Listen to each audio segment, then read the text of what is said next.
देव तुम पाही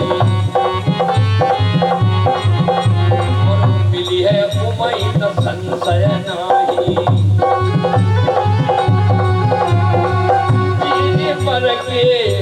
जे पर के दोष बखाने अरे जे पर के दोष बखाने और ते सब शिव पही मैं अनुमाने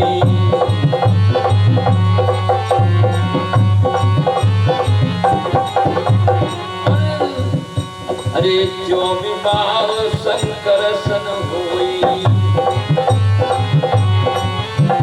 भाई जो विवाह शंकर सन होई तो सब गुण सम कह सब कोई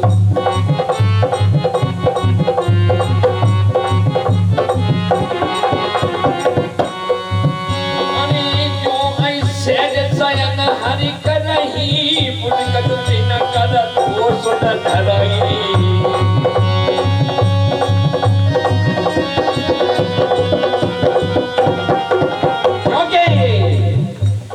भानुग्रसान अरे भानुग्रसान सर्व रस खाई और तिनक मंद कहत कोई नाही और अशुभ सलिल तप बहई सुरसरी कोई अब न खाई सरे को अपनी तन कहई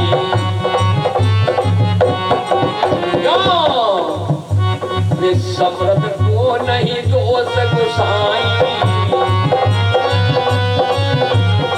कभी पावक सुर सरे की नहीं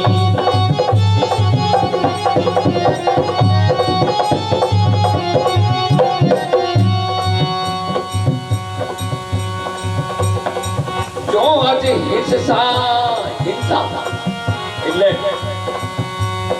જો અસહિતા કરહી નર તો જડ વિવેક અજ્ઞાન પરે કલપ મરે નરક મહુ તો ક્યા જીવ હે ઈશ સમાન અર્થાત ધીરે ધરકે હિમાલય રાજ એટલે ધીરે ધારણ કરીને હિમાલય રાજ અને નારદજીને કજુ ઉપાય તો કહો અને નારદજી કહેવા લાગ્યા કે હવે સાંભળો હિમાલય રાજ કે હું કહું કે જે લખેલું છે ને એ મેટવા વાળું તો કોઈ નહીં પણ તો બી હું એક ઉપાય કહું તમને મને કજુ બુદ્ધિ મેં બેઠે એનો રસ્તો તો છે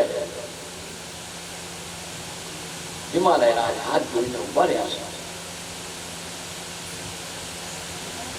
કે હિમાલય રાજ દેવતા સહાય કરે તો કામ તો બની શકે કોઈ બી આ એનો ઉપાય થઈ જાય કે શું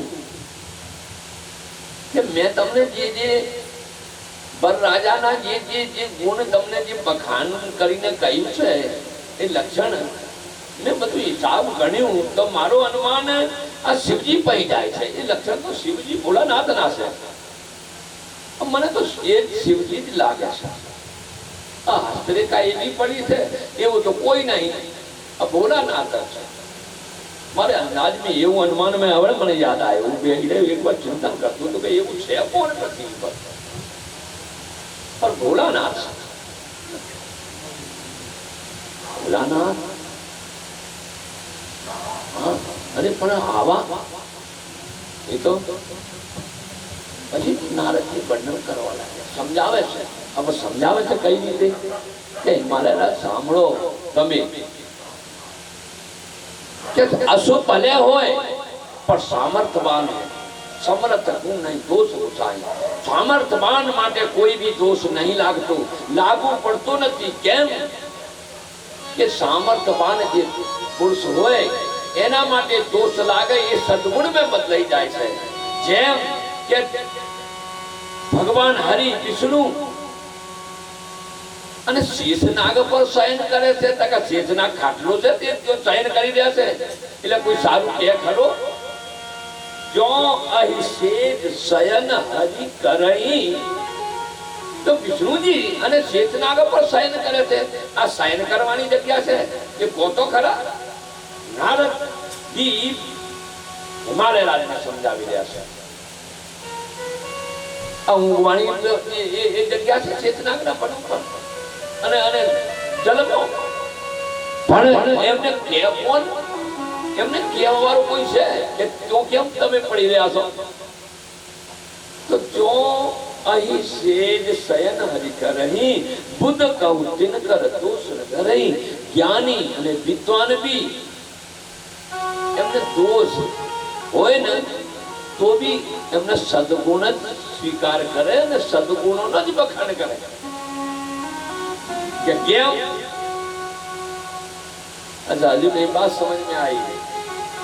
अभी नारद जी कह रहा है कि भानु कृषानु सर्व रस खाई. हाँ कि भानु कृषान सर्व रस खाई. तेने कहूं मंद कहे तो कोई नहीं. भानु એટલે सूर्य अग्नि. अरे भाई सूरज सुंदर वस्तु से, सारी वस्तु से, गंदी में गंदी से, अपवित्र वस्तु से, जल अपवित्र से, कोई भी वस्तु अपवित्र सब पर सूर्य नो प्रकाश पड़े એટલે ભસમ. અગ્નિ में જે તમે સ્વાહા કરો એટલે કે જે કઈ હોમાઓ, જે કશું અગ્નિને અર્પણ કરો, ગંદુ હોય તો, અપવિત્ર હોય તો, પવિત્ર હોય તો સ્વાહા. સમાપ્ત થાય કે ના થાય? હા. તો પછી એમને કોઈ કહે છે કે અપવિત્ર કેમ તમે સ્વીકાર કર્યું? એટલે એમને કોઈ એ કહે છે એમને કોઈ દોષ બતાવે છે નહીં કે કેમ કે એ સામર્થવાન છે. સુર સરી એટલે 5 ડીનું કહ્યું છે. રવિ પાવક સુર સર કી નહીં. શુભ और અશુભ. અને ગંગા માતાને કોણ એ કહે છે? शुभ और अशुभ सलिल सब बहे. अब गंगा जी से सुरसरी. सुरसरी એટલે દેવ નદી ગંગા. ગંગા માતામાં ગંદા નાલાઓનો જન બી પણ જાય છે અને પેલો શુદ્ધ જલ હિમાલયનો બી આવે છે. पर सुसर को अपनी तने कही अपनी दिल पवित्र कोई कहो आज સુધી ના કही તો પછી અને એ સામર્થવાન છે. નારદ સમજાવી રહ્યા છે હિમાલય રાજને કેમ કે સામર્થવાનને અને દોષ લાગુ નહીં પડતો એટલા માટે કે સમર્થકુ નહીં દોષ ગોસાઈ. અને રવિ પાવક સુર સરી નહીં. કે રવિ યાની સૂર્ય, પાવક યાની અગ્નિ અને સુરસરી યાની દેવ નદી ગંગાજી આ સામર્થવાન છે. એમને સામર્થવાન કોઈ અવગુણ અને ગંદુ અને એ કોઈ દોષ એમને આપે નહીં. એટલું કહ્યું નારદજી. અને નારદજી પછી કહ્યું કે જો અસ હિસ્સા કરઈ નર. અને જો આવું ભાવ રાખે કોઈ મનુષ્ય એમને કઈ દોષ આપે ને તો નર જડ વિવેક અભિમાન. એટલે એ મનુષ્ય કેવો? વિવેક નહીં એના અંદર, અભિમાન વાળો અને જડ મંદ બુદ્ધિ વાળો એ કહેવાય મનુષ્ય. કેમ કે પરે કલપ ભર નરક મઉ યદ આમ. सुरसरी सूर्य अग्नि અને ગંગાજી में कोई दोष शंकर भगवान में કે विष्णु भगवान में आ कोई दोष के तो घोर नरक में અને કલપ લગી એને પાસ સ્થાન મળે. અર્થાત એમને દોષ કોઈ ના આપે. એક વાત કહું તો હિમાલય રાજ કહે કે હજી મને કશું વાત બેઠી નહીં. અહીંયા તો જુઓ એટલું સમજાવ્યા અને હિમાલય રાજની बात समझ में नहीं आई कि आज तो हमारी स्थिति तो विष्णु सवाल છે. આ કઈ રીતે હમાઈ દઉં? નારદજી બોલ્યા કે બાત બેઠી નહીં તમારે મગજ में હજી નહીં સમજણ પડી. સમજાવો. ये कहवा लाग्या कि सुरसर जल कृत बारुद जाना।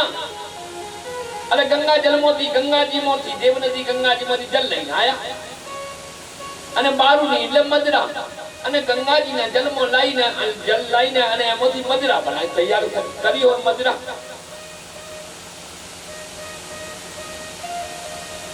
કબઉને સંત કરે તે પાના છે તો ગંગાજીનો જલ એમાંથી મદરા બનાવી હોય તો સંત પુરુષ આ મદરાનો કોઈ જલપાન કરે ખરો?